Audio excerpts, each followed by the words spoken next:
जय श्री कृष्णा। राधे राधे दोस्तों, स्वागत है आपका अपने चैनल पर।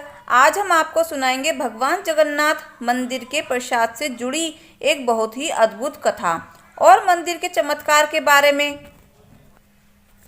तो प्रेम से बोलो जगन्नाथ भगवान की जय हो, बोलो बलभद्र जी की जय हो, तो प्रेम से बोलो सुभद्रा जी की जय हो।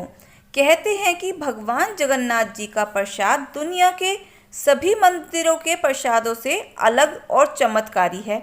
इस मंदिर के प्रसाद को एक अनोखे तरीके से बनाया जाता है और इस संबंध में एक कथा भी प्रचलित है। तो चलिए जानते हैं भगवान जगन्नाथ के प्रसाद के बारे में कुछ खास बातें। किसी भी तीर्थ स्थान पर मिलने वाले प्रसाद को सामान्य प्रसाद ही कहा जाता है, परंतु उड़ीसा में इस दिन जगन्नाथ मंदिर में मिलने वाले प्रसाद को महाप्रसाद माना जाता है। कहते हैं कि एक बार महाप्रभु वल्लभाचार्य जी एकादशी व्रत के दिन जगन्नाथ मंदिर आ पहुँचे। व्रत के दिन वहाँ वल्लभाचार्य जी को किसी ने प्रसाद दिया। वल्लभाचार्य जी ने वो प्रसाद तो ले लिया, किंतु उन्होंने स्तवन करते हुए दिन के बाद रात और रात के बाद दिन बिता दिया। अगले दिन द्वादशी को स्तवन समाप्त होने पर ही उन्होंने प्रसाद को ग्रहण किया था, जिसके बाद प्रसाद को महाप्रसाद का गौरव प्राप्त हुआ। कहते हैं कि जगन्नाथ के मंदिर में 500 रसोइये और 300 उसके सहयोगी सारे मिलकर प्रसाद बनाते हैं। कहा जाता है कि रसोई में जो भी भोग तैयार होता है वह सब माँ लक्ष्मी जी की देख रेख में तैयार होता है। भोग के लिए रोजाना 56 तरह के भोग तैयार किए जाते हैं। ये सारे व्यंजन मिट्टी के बर्तनों में बनाए जाते हैं, लेकिन ये प्रसाद एक अजीब ही तरीके से बनाया जाता है। मंदिर की रसोई में प्रसाद पकाने के लिए 7 बर्तन एक के ऊपर एक, एक के ऊपर एक, एक के ऊपर एक इस तरह रखे जाते हैं। सब कुछ लकड़ी पर ही पकाया जाता है। इस प्रक्रिया में जो सबसे ऊपर बर्तन होता है, कहते हैं कि उसकी सामग्री सबसे पहले पकती है। उसके बाद उसके नीचे वाले बर्तन की, यानी कि छठे बर्तन की, फिर 5वें बर्तन की, फिर चौथे की। इस तरह जो सबसे नीचे बर्तन होता है उसकी सामग्री सबसे बाद में पकती है। तो ये चमत्कार नहीं है तो और क्या है। कहा जाता है कि मंदिर में प्रसाद प्रतिदिन 20,000 लोगों के लिए बनाया जाता है, लेकिन त्योहार वाले दिन 50,000 लोगों के लिए बनाया जाता है। लेकिन ये भी कहा जाता है कि यदि किसी दिन लाखों लोग भी आ जाएं तो वह प्रसाद कम नहीं पड़ता। अगर 10,000 लोगों के लिए भोजन तैयार किया जाता है और अगर 10,000 व्यक्ति आते हैं तो कहते हैं फिर भी एक भी कण व्यर्थ नहीं जाता। मंदिर के अंदर पकाने के लिए भोजन की मात्रा पूरे साल भर रहती है, कभी भी किसी तरह की कोई कमी नहीं आती। यहाँ पर एक मान्यता और भी है कि सबसे पहले माता पार्वती जी को भोग लगाया जाता है। यहाँ पर माता पार्वती जी को विमला देवी के नाम से जाना जाता है। विमला देवी के नाम का मंदिर भी है। महाप्रसाद बनने के बाद सबसे पहले पार्वती जी को भोग लगाया जाता है और इसके बाद ही भगवान जगन्नाथ को भोग चढ़ता है। ये भी मान्यता है कि भगवान के विग्रह के समक्ष बैठकर प्रसाद ग्रहण नहीं करते।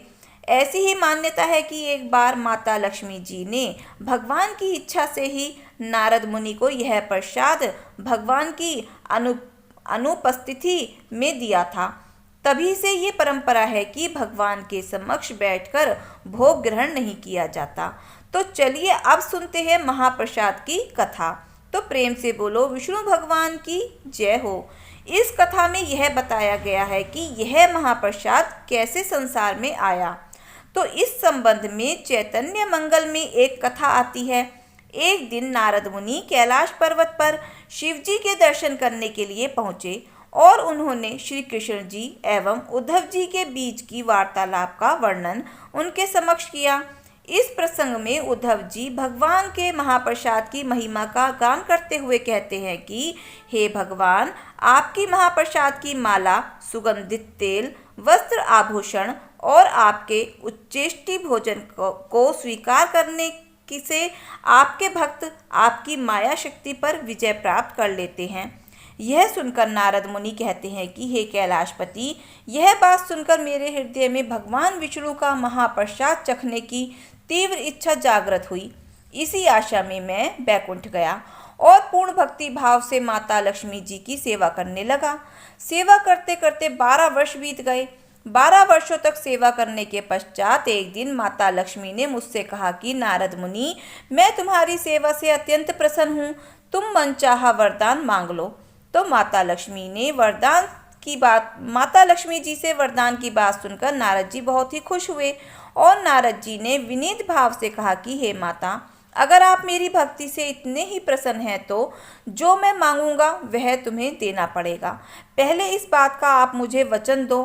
तो लक्ष्मी माता ने कहा, ठीक है, जो तुम कहोगे उसे मैं अवश्य ही पूरा करूंगी। तो यह सुनकर नारद जी ने विनय भाव से कहा कि हे माता, अनंत काल से मेरे हृदय में इस बात को लेकर पीड़ा है कि मैंने आज तक कभी भी भगवान विष्णु के महाप्रसाद को नहीं चखा है। कृपया मेरी यह अभिलाषा आप पूरी कर दीजिए और मुझे कुछ भी नहीं चाहिए।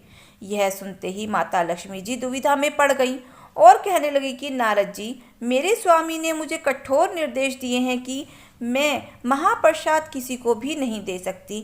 मैं उनकी आज्ञा का उल्लंघन कैसे कर सकती हूँ?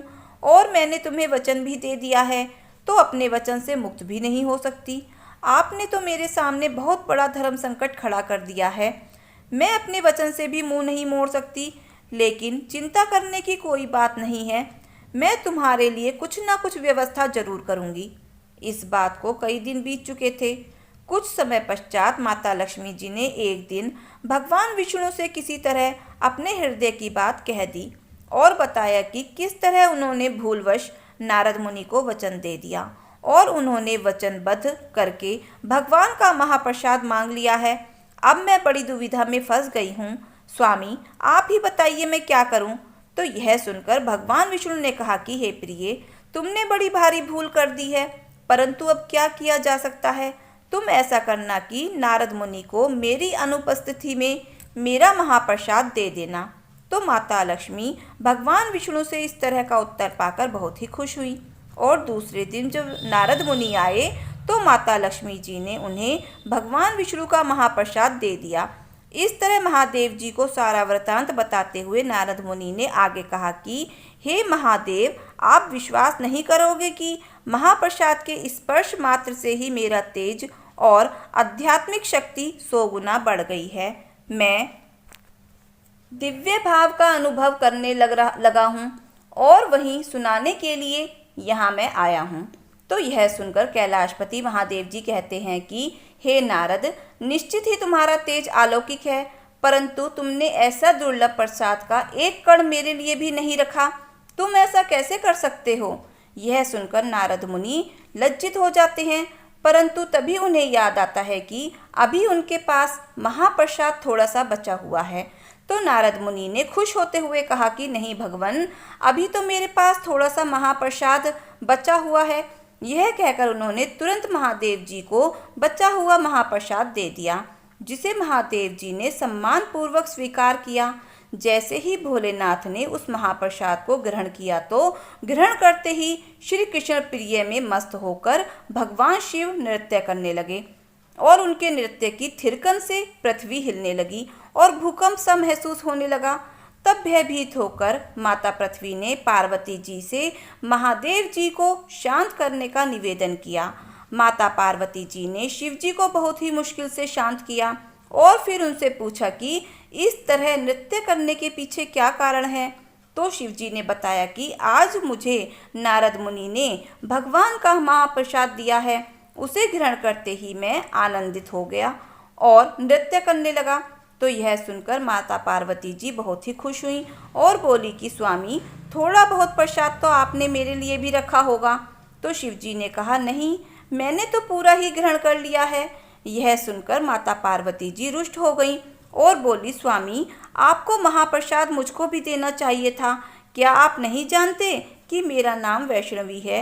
आज मैं प्रतिज्ञा लेती हूँ कि यदि भगवान श्रीहरि मुझ पर अपनी करुणा दिखाएंगे तो मैं प्रयास करूंगी कि उनका महाप्रसाद ब्रह्मांड के प्रत्येक व्यक्ति, देवता, यहाँ तक कि सभी प्राणियों को प्राप्त हो। तभी आश्चर्यजनक रूप से उसी क्षण भगवान विष्णु माता पार्वती के वचन की रक्षा हेतु वहां पर प्रकट हुए और बोले कि हे देवी पार्वती, मैं आपको वचन देता हूँ कि मैं स्वयं तुम्हारी प्रतिज्ञा को पूर्ण करूँगा और पुरुषोत्तम क्षेत्र जगन्नाथपुरी में प्रकट होऊंगा और ब्रह्मांड में प्रत्येक जीव को अपना महाप्रसाद प्रदान करूँगा। तो यह सुनकर माता पार्वती जी बहुत ही खुश हुई और भगवान विष्णु अपने वचन के अनुसार पुरी में प्रकट हुए। इसलिए आज भी जगन्नाथ मंदिर में भगवान जगन्नाथ को भोग लगाने से पहले सर्वप्रथम प्रसाद विमला देवी के मंदिर में अर्पित किया जाता है और यही कारण है कि कोई भी भक्त प्रसाद कभी भी विग्रह के सामने बैठकर ग्रहण नहीं करता। तो दोस्तों, यह थी भगवान जगन्नाथ के महाप्रसाद की अद्भुत कथा। तो दोस्तों, अगर आपको यह कथा अच्छी लगी हो तो प्लीज़ वीडियो को लाइक शेयर के साथ साथ सब्सक्राइब अवश्य करें। मिलते हैं फिर नई कहानी नई कथा के साथ। धन्यवाद।